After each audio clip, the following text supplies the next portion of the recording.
Avez-vous déjà essayé de regarder une scène de film en accéléré? Tout est flou, n'est-ce pas? Les personnages traversent l'écran en un éclair, les explosions se produisent en un clin d'œil, et vous n'avez absolument aucune idée de ce qui se passe. Eh bien, bienvenue dans le monde en 2026. C'est ce que l'on ressent la plupart du temps. Une minute, vous entendez parler d'une nouvelle percée technologique qui va tout changer. La suivante, deux pays qui étaient censés être amis se donnent soudainement la tête froide sur la scène mondiale. Ça va si vite que rester informé semble être un emploi à temps plein, et la plupart d'entre nous en ont déjà un. Et soyons honnêtes, les nouvelles ne sont pas toujours conçues pour aider. Elles vous jettent des noms compliqués et des querelles anciennes, s'attendant à ce que vous connaissiez toute l'histoire. Mais voilà, vous n'avez pas besoin d'un doctorat en relations internationales pour en saisir l'essentiel. Imaginez le monde comme une cafétéria de lycée, immense et légèrement chaotique. Vous avez les élèves populaires, les nouveaux élèves qui essaient de trouver une table, les rivaux qui se lancent des regards noirs par-dessus leur plateau repas, et tous les autres qui essaient juste de manger leur sandwich en paix. Les grands acteurs font des mouvements, et ces mouvements se répercutent, affectant tout le monde, même les personnes qui voulaient juste rester en dehors du drame. Comprendre la géopolitique, c'est comme obtenir une carte de cette cafétéria. Cela vous aide à voir qui est assis avec qui est sur le point de commencer une bataille de nourriture, et pourquoi le prix de la pizza vient d'augmenter. Il ne s'agit pas seulement de connaître des faits pour une soirée quiz, il s'agit de comprendre le pourquoi derrière les gros titres. Très bien, commençons par le plus important, les États-Unis. Les États-Unis. Pendant longtemps, l'Amérique a été comme le quart arrière de l'équipe mondiale. Elle dictait les jeux, elle avait le bras le plus fort. La plupart des autres joueurs se tournèrent vers elle pour obtenir des directives. Les États-Unis ont une économie massive. Les gens du monde entier veulent acheter leurs iPhones. Ils veulent regarder leurs films. Ils veulent manger dans leur chaîne de restauration rapide. Il ne s'agit pas seulement de culture, il s'agit d'influence. Quand vos entreprises sont partout dans le monde, vous avez un intérêt dans ce qui s'y passe. Le dollar américain est la monnaie de référence mondiale. Quand d'autres pays commercent, ils utilisent souvent le dollar. Ça donne à l'Amérique un énorme avantage économique. En plus de ça, l'armée. Les États-Unis ont l'armée la plus puissante et la plus coûteuse. Ils ont des bases et des alliés partout sur la carte. Pensez-y comme un service d'abonnement de sécurité mondiale. De nombreux pays, de l'Europe à l'Asie, dépendent de cette protection.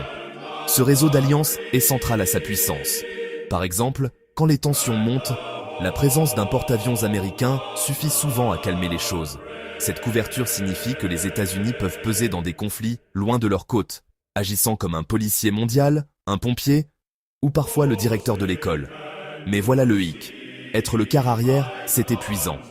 D'autres joueurs deviennent plus forts et veulent dicter leur propre jeu. Le jeu change. Les États-Unis ont toujours beaucoup de pouvoir, mais ils font face à de nouveaux défis. D'autres pays développent leurs économies et leurs armées, et ils ne suivent pas toujours le plan américain. Les États-Unis ne peuvent plus claquer des doigts et obtenir tout ce qu'ils veulent. Ils doivent négocier et faire des compromis, et parfois accepter qu'ils ne mèneront pas toujours la charge. Cela a provoqué une vraie introspection aux États-Unis sur leur rôle.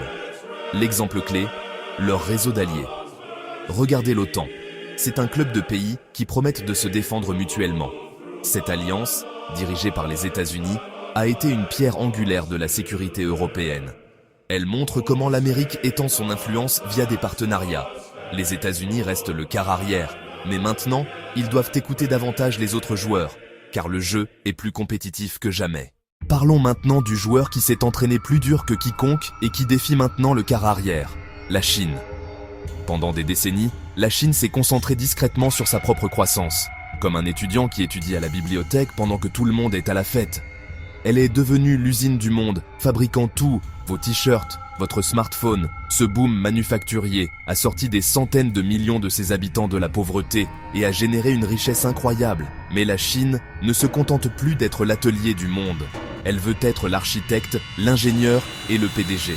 La stratégie de la Chine est axée sur la connexion et le contrôle, et elle a un grand projet pour cela, appelé l'initiative La Ceinture et la Route.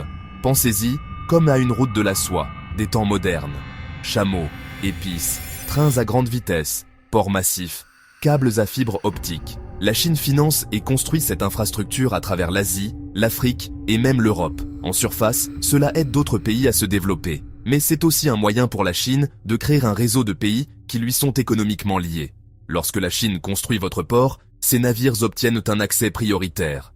Cela nous amène au cœur de la puissance de la Chine, sa gravité économique. Elle est maintenant si grande qu'elle attire d'autres pays dans son orbite. De nombreuses nations commercent désormais davantage avec la Chine qu'avec les États-Unis. Si vous êtes un petit pays d'Afrique ou d'Asie du Sud-Est et que vous avez besoin d'une nouvelle autoroute, la Chine est souvent celle qui est prête à signer le chèque. Cela crée de la bonne volonté et, plus important encore, de l'influence. Si un pays doit beaucoup d'argent à la Chine ou en dépend pour le commerce, il est moins susceptible de critiquer les politiques de la Chine. C'est une façon très stratégique de se faire des amis et de s'assurer que le monde est plus accommodant à ses intérêts. Un parfait exemple de cela est le port du Pirée en Grèce. Il y a quelques années, une entreprise chinoise en a acheté une participation majoritaire. Ils ont investi massivement en faisant l'un des ports les plus fréquentés de la Méditerranée. Pour la Grèce, cela signifiait des emplois et une activité économique. Pour la Chine, cela signifiait une passerelle stratégique vers l'Europe pour ses marchandises. Ce seul port montre la stratégie entière de la Chine en action. Utilisez votre puissance économique pour construire des infrastructures, ce qui à son tour élargit vos routes commerciales et approfondit votre influence politique loin de vos propres frontières. C'est un jeu patient et à long terme, et la Chine le joue magistralement. Ensuite, il y a la Russie, un pays qui ressemble souvent au personnage sombre et imprévisible de l'histoire. La Russie n'essaie pas de gagner en ayant la plus grande économie comme les États-Unis ou en construisant des réseaux mondiaux comme la Chine. Sa stratégie est différente. Elle joue un jeu difficile et perturbateur, utilisant ses forces, une armée formidable et de vastes réserves d'énergie pour peser plus lourd que son poids économique. Pensez à la Russie comme à un joueur d'échecs qui n'a peut-être pas toutes les pièces, mais sait exactement comment utiliser celles qu'il a pour créer des problèmes à ses adversaires et les forcer à réagir. L'une des pièces les plus puissantes de la Russie sur l'échiquier est l'énergie. Elle est un fournisseur massif de pétrole et de gaz naturel, en particulier pour l'Europe.